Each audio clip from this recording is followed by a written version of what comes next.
Major Shah मेरे साथ इस वक्त जुड़े हुए हैं। मेजर शाह, परमाणु बम एक डेटरेंट की तरह काम करते हैं, इसलिए काम करते हैं परमाणु बम कि उससे सामने वाले को यह एहसास दिलाया जा सके कि हम ये लास्ट लेथल वेपन इस्तेमाल कर सकते हैं।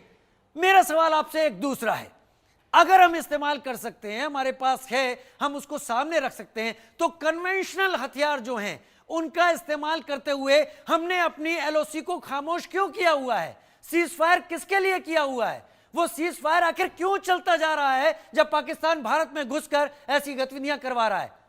Why don't we scrap that ceasefire?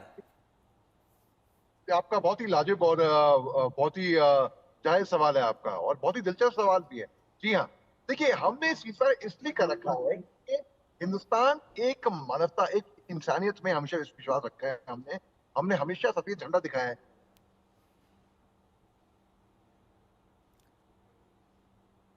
चलिए, मैं तकनीकी संपर्क टूटा है, मैं अभी रुक करूंगा यूके देवनाथ सर आपका इसी सवाल पर, लेकिन मैं बड़ी खबर ले लेता हूं। बकरीद पर पाक आर्मी चीफ की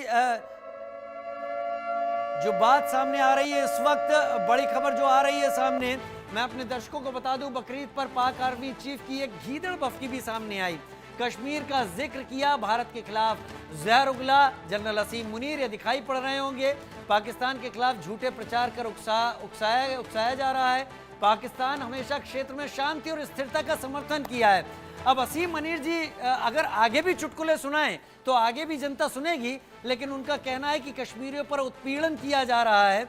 हालांकि पीओके में क्या हो रहा है उस पर वो खामोश हो जाते हैं, और उन्होंने बकरीद के मौके पर एक कहा कि पाकिस्तान हमेशा शांति और स्थिरता की बात करता है। ओसामा बिन लादेन पाकिस्तान में मारा जाता है, जैश ए मोहम्मद का सरगना वहाँ पर मसूद अजहर है, बाकी जमातुद दावा का हाफिज सईद वहाँ पर बैठा हुआ है, वर्ल्ड डेजिग्नेटेड टेररिस्ट वहाँ पर बैठे हुए हैं, और ये एक जनरल जिसको खैर प्रोफेशनल आर्मी की बात है, अपने लिए खुद करते हैं, लेकिन टेररिस्ट आर्मी का ज्यादा तमगा इनको दिया जाना चाहिए, वो शांति की बात कर सकते हैं। यूके देवनाथ सर, मैं आपका रुख करूंगा, हम इस सीज फायर को स्क्रैप क्यों नहीं करते हैं? यूके देवनाथ सर, ये सीज फायर क्यों चला जा रहा है एलओसी के अराउंड?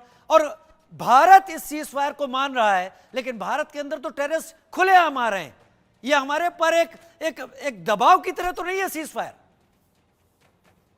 देखिए, भारत एक बहुत ही परिपक्व देश है। हमारी हजारों साल पुरानी सभ्यता है, और हजारों साल में हमने कभी भी दुश्मन के एरिया में घुसकर उसको नहीं मारा।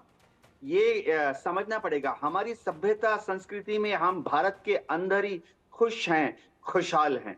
अब पाकिस्तान के जो आर्मी चीफ हैं, जैसी चुटकुले सुना रहे हैं या गीदड़ भभकी दे रहे हैं, भारत सही समय पर उन्हें जवाब देगा। अभी पिछले महीने ही पाकिस्तान ने कहा था कि पाकिस्तान जो है अपने न्यूक्लियर हथियारों का फर्स्ट स्ट्राइक में ही इस्तेमाल करेगा।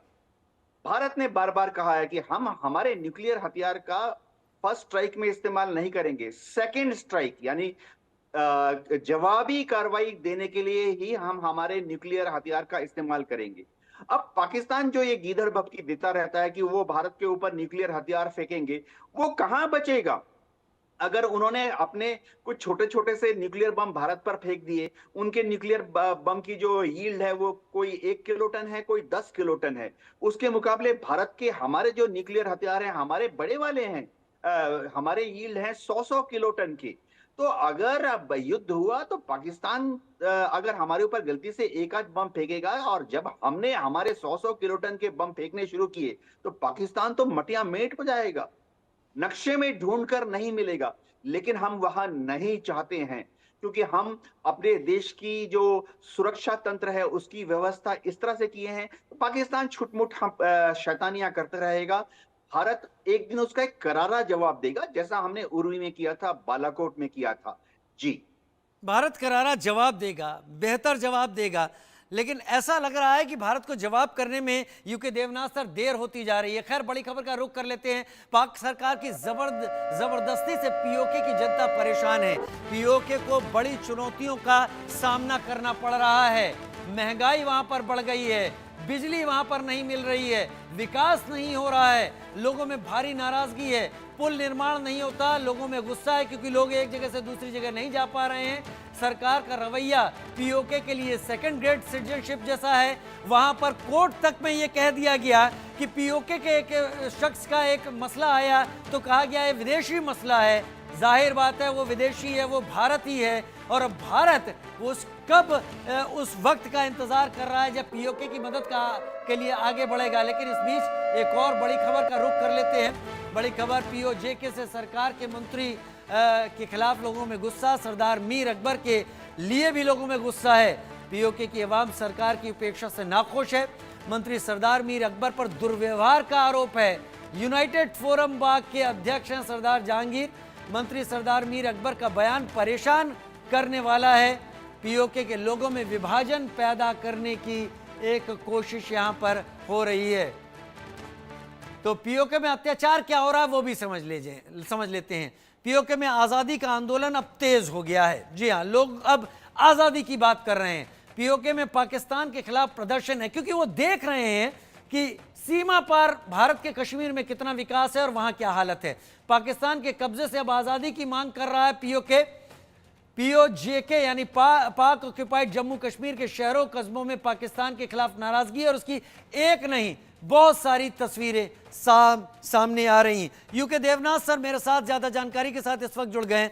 यूके देवनाथ सर, इंतजार भारत कर रहा है। भारत ये जरूर सोच रहा है कि एक सही मौका आएगा तब भारत आगे बढ़ेगा, लेकिन सही मौका आने से पहले तस्वीरें तो बहुत बार आ गई हैं। अंतर्राष्ट्रीय चीजों को मानते देखते हुए भारत फर्स्ट स्ट्राइक नहीं करेगा, भारत पहले यह कदम नहीं उठाएगा जब तक वहां अति नहीं हो जाएगी, वहां के लोग भारत से नहीं पूछेंगे, तो फिर भारत को सोचने की भी जरूरत नहीं बनती है। एक्ट कब होगा? मौका आएगा, जरूर मौका आएगा, एक बेहतरीन मौका आएगा। अगर हम याद करें तो 1971 में भारत ने उस वक्त के पूर्वी पाकिस्तान में घुसकर हरकत की थी। उसके लिए बेहतरीन मौका तब आया जब पूर्वी पाकिस्तान के जो लोग थे वो पश्चिमी पाकिस्तान के लोगों के खिलाफ बगावत में खड़े हो गए। लेकिन वहां पर भाषाई भी एक बहुत बड़ा एंगल आया था। उर्दू और बंगाली की भी लड़ाई हुई थी जिसके चलते वहां की जनता एक साथ खिलाफ हो गई थी। यहां वो चीज शायद नहीं है अभी। देखिए, जो पीओके के लोग हैं, गिलगित हुंजा के लोग हैं, ये पाकिस्तान के लोगों से एकदम अलग हैं। पाकिस्तान में ज्यादातर सुन्नी डोमिनेटेड लोगों का राज है, जबकि गिलगित हुंजा बाल्टिस्तान की तरफ जाएंगे तो ये ज्यादातर शिया होते हैं, ट्राइबल होते हैं, बहुत ही भोले होते हैं। चालाकी नाम की कोई चीज उनको पता ही नहीं होती है। वो इज्जत, अपनी इज्जत पर और दूसरों की इज्जत पर यकीन करते हैं, तो इतने भोले भाले होते हैं कि वो पाकिस्तान के साथ रह ही नहीं सकते। अभी मैं देख रहा था, वहां बिजली, हाइड्रो पावर प्लांट में बिजली पैदा होती है 2 रुपए पर, और उन्हीं को, पीओके के लोगों को ही वह पाकिस्तान की सरकार 8 रुपए पर बेच रही है। पिछले 10 साल 15 साल से सीपीईसी जब बना, चाइना पाक इकोनॉमिक कॉरिडोर, शिनजियांग से ग्वादर तक, इसका बहुत बड़ा और असली हिस्सा तो पीओके से ही पास होता है। शिनजियांग से वो जाता है गिलगित हुंजा होते हुए, मुजफ्फराबाद होते हुए दक्षिण में ग्वादर जाता है। वहां लोगों से जबरदस्ती जमीन हथिया ली गई है। उनको तो जो मुआवजा मिला वो ऊंट के मुंह में जीरा के बराबर थी। जो प्रिवेलिंग मार्केट रेट थी उसके 1/4 भाव पर उनको मुआवजा मिला। तो पीओके के लोग बहुत हैरान हैं, परेशान हैं। उनको समझ नहीं आ रहा कि पाकिस्तान की जो एस्टेब्लिशमेंट है वो कब तक उनके ऊपर इस तरह की जुल्म करती रहेगी। चलिए यूके देवनाथ सर, जैसा आपने कहा वो वक्त भी आएगा, और जब वक्त आएगा लोहा गर्म होगा, शायद चोट का मजा और चोट का असर भी उस वक्त ज्यादा होगा। यूके देवनाथ सर, बहुत शुक्रिया आप मेरे साथ जुड़े इस जानकारी के साथ।